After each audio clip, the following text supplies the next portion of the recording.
Assalamu alaikum everyone, and welcome back to my channel. If you're new here, my name is Hannah. I am a trauma coach who helps Muslim women heal from complex trauma and build a beautiful life ahead of them. If that's something that you are interested in, then please go to the link in the description to learn more about my trauma group coaching program and my one-on-one options. Let me just start off by saying that these past 2 weeks have been rough, you guys. SubhanAllah, I was recently diagnosed with iron deficiency anemia. Well, a lot of people have this. It has hit me like a freight train in these past 2 weeks. I am really, really struggling with energy levels and brain fog, SubhanAllah. So I forced myself to film this video because right now is when I have energy. And it's a really important topic that so many of us don't think about. Ramadan is coming up, and when we think about Ramadan, we think about Quran, we think about Taraweeh, we think about all the cooking we're going to be doing, for iftar. There is, for a lot of people, the community aspect. For some people, Ramadan can be very lonely. But the point is, we have all of these priorities in mind, and obviously top priority should be worship, more specifically Quran.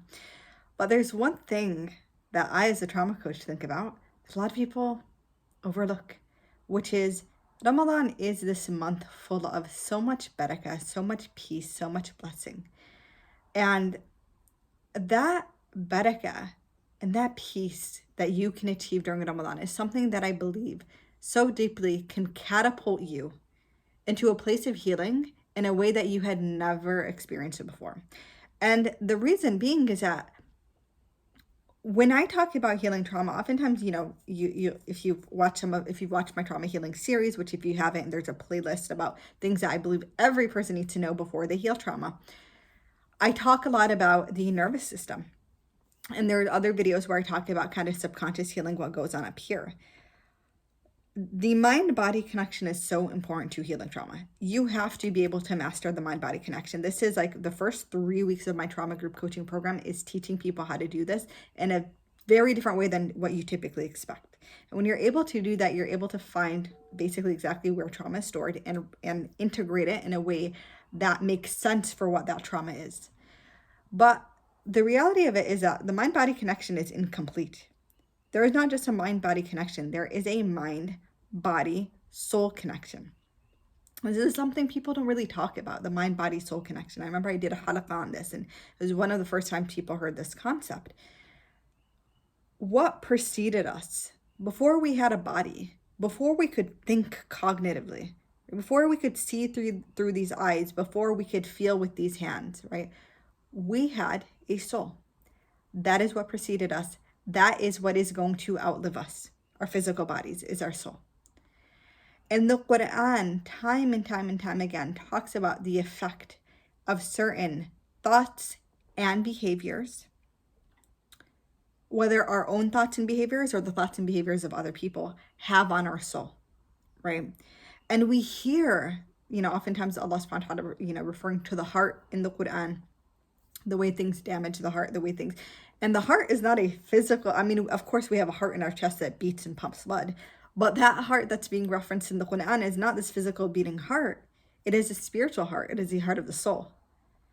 And so one thing you have to understand if you are on a healing journey of any type, whether you're healing from severe complex trauma and abuse, whether you are dealing with a hiccup in your life, something happened, it's a challenge, you're trying to remain patient through it, is you have to understand that trauma doesn't just affect your nervous system and your body. It doesn't just affect your thought processing and your mindsets. It has an effect on the soul. I will die by this. It has an effect on the soul. And the reason I can say this so confidently is because there's not a single person who I've worked with who hasn't been able to articulate and communicate the way their trauma has affected their soul. For some people, they found that because everything else was in disarray, their heart opened up more to Allah subhanahu wa ta'ala and they became more connected with their deen, with their dua, with their salah, with their Quran. And what a beautiful thing, right? To be able to take something so horrible, such as trauma, and turn it into this, this tunnel through which the only other side that you see is the light of Allah subhanahu wa ta'ala, the closeness to Allah subhanahu wa ta'ala. But that's a small minority of people who have seen that. For most people, for most of my clients, and I've worked with a lot of people, and I've heard from you guys across my YouTube channel, my Instagram, basically tens of thousands of comments, of interactions, right? I've heard and been able to deduce, for most people, it affects them in a way that they find themselves struggling with salah. They find themselves having difficulty focusing during salah. Their relationship with the Quran feels very disconnected. They don't see themselves in it when they're reading it. They don't have the motivation to do so. Their understanding of right and wrong gets very skewed. Shaitan gets to swoop in and take the opportunity of your vulnerability, of this fear, of this anxiety, and turn it into this influence that leads people to actions that they would not be proud of, to sins. And we know this because even to just pull back from Islam for a second, what we know to be halal and haram in the fiqh, even just modern day psychology tells us that those who've endured trauma have a much higher likelihood. I can't remember the exact number of how many times higher likelihood, in some cases like 20 times, but much higher likelihood to engage in what it would be considered risky behaviors, unprotected intimacy. So in our religion, we would refer to that as zina because it's not referring to intimacy between husband and wife. Drug use, alcohol abuse, violent behavior, right? Other addictive patterns. And we know that those sins, especially zina, right, considered from the kaba'ir, they're considered from the major sins. And yet those are the first ones that people find themselves falling into. Do we not then think that if trauma raises the likelihood because it affects your ability to inhibit your actions? This doesn't give an excuse, but let me just explain. To explain is not to justify. We need to learn how to be more nuanced about how we think about things. But we also need to learn how to be empathetic and understanding that some people are challenged much more than other people. And so it limits your inhibition. Trauma literally starts down regulating or turning off the part of our brain that helps us understand right and wrong and helps us stop doing something before we do it.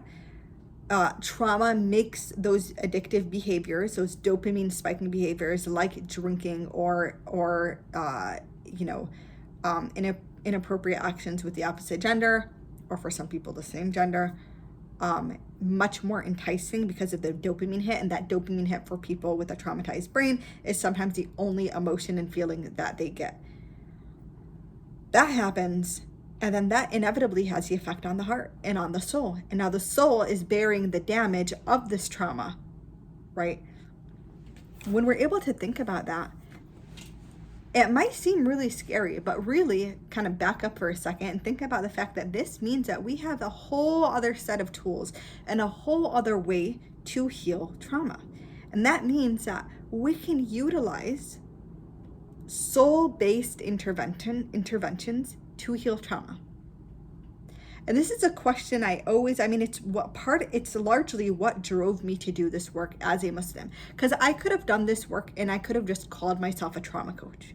I could have done this work and I could not mention Islam or the Quran. I could have not mentioned the Prophet ﷺ in any of my videos, and I would still have a thriving trauma coaching business. But I didn't want to do that, because that would be 2/3 of the picture. It would only be the mind-body connection. I would be relinquishing this incredible space of healing that involves the soul. And why would I not want to include that and serve my community? Why would I not want to show you guys that you can heal trauma, something so many people are suffering with, through these soul-based interventions? And so that is what I want to do, inshallah. The reality of it is, take it centuries ago, as much as we, feel inspired by Islamic history, and yes, there's so much to be inspired by, for most of the time in the Muslim world, there weren't these kind of, in the way we have it now, mental health professionals and these systems where people could go in and get therapy, and that didn't exist across the Muslim world. And when it did come up, it was far more advanced than what you saw in Europe, for example, at the time. But what about those people who couldn't access that? Right? What about the people who couldn't access therapy or trauma coaching or any of it, what were they doing to build their, their protection and healing from trauma? And there are two things that were done. Okay. And these are by the way, my opinions. I'm sure people will come and argue, but this is kind of what I've deciphered from the history that I know, from the Seed of the Prophet, which I've had the opportunity to study very intensely. Two things. Number one is individuals of that time had a much higher level of nervous system resilience. Now, your nervous system is the system of your body that is affected by trauma first and foremost. And your nervous system is basic. It's your brain, spinal cord, all the nerves that come in and out, come out and go back in through the spinal cord. It's what's sending signals back and forth. It's a way that I can speak to you. It's how you're understanding me. It's what allows us to process sensory information, so on and so forth. The prime responsibility of the nervous system, if you pull everything out, is to keep you alive. It is our survival, it's our survival body system. And the nervous system is affected by so many different aspects of the world, and Allah subhanahu wa ta'ala, in creating us and our bodies and our nervous system, obviously in all his wisdom, he knew what he was doing. We can understand, subhanAllah, how the earth itself is created in a way that helps our nervous system. So let me give you a few examples, okay? One of the most profound systems in our body that affects our nervous system is the circadian rhythm. The circadian rhythm is our kind of 24-hour cycle. It's it is part of our endocrine system, essentially, so our hormone system, and it's what secretes your wake up chemicals and your sleep chemicals and allows you to sleep and sleep and wake. How many times is night and day mentioned in the Quran, and night being a time to rest? The circadian rhythm reflects that. Well, what is the circadian rhythm driven by? What is the circadian rhythm driven by? It is driven by the sun. It is driven by sunlight, direct sunlight going into your eye, right? It goes to your retina. That information is processed. It then sends a signal to your brain, which then sends signals to say this is a hormone that needs to be released. In modern day, because of our exposure to artificial light, blue light through our phones, through our laptops, through the lights, our street lights, and the lights that we have in our home, so many people don't realize that their circadian rhythm is getting thrown off. I'm going to keep explaining how this relates to the nervous system and like trauma. So bear with me here, okay? I'm just giving one example. And that has repercussions on so many levels.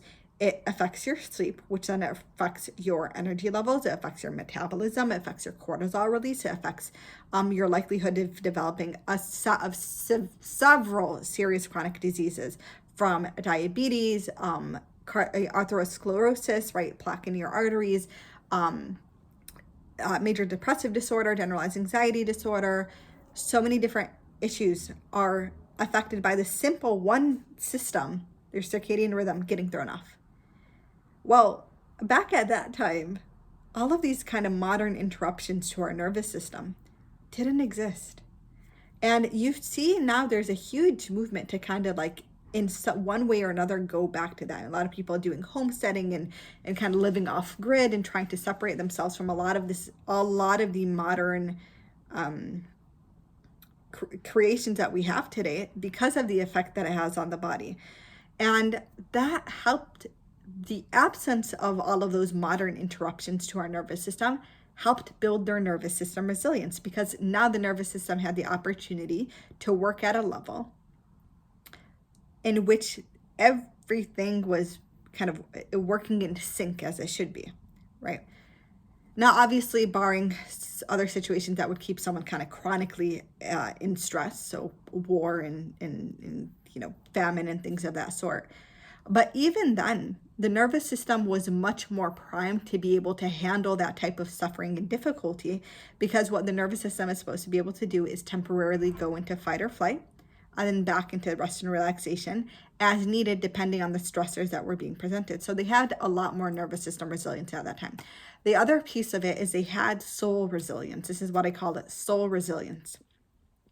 Soul resilience is the fact that they had, that unhindered connection and access to the love of Allah subhanahu wa ta'ala, the word of Allah subhanahu wa ta'ala, and they took it very seriously, right?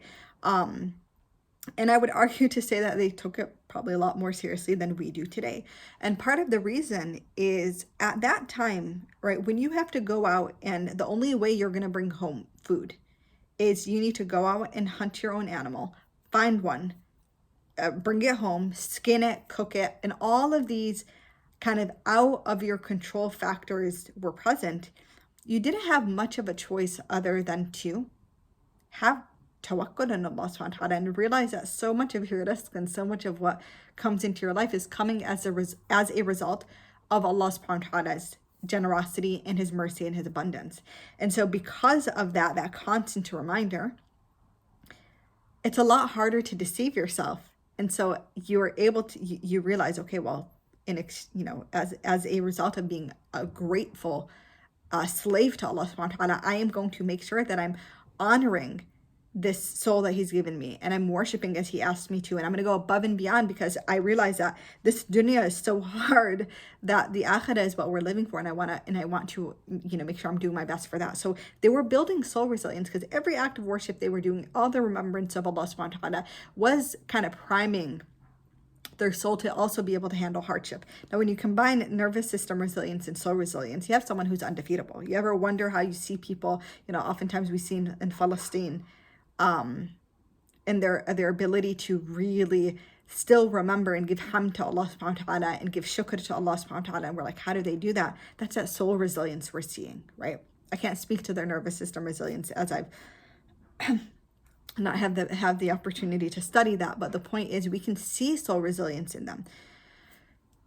The ultimate thing that we have to be able to do is to learn how do we build that soul resilience and interconnect it with our nervous system in a way that is easy for us, right? In a way that makes sense. And with Ramadan coming up, how do we do it and capitalize on Ramadan?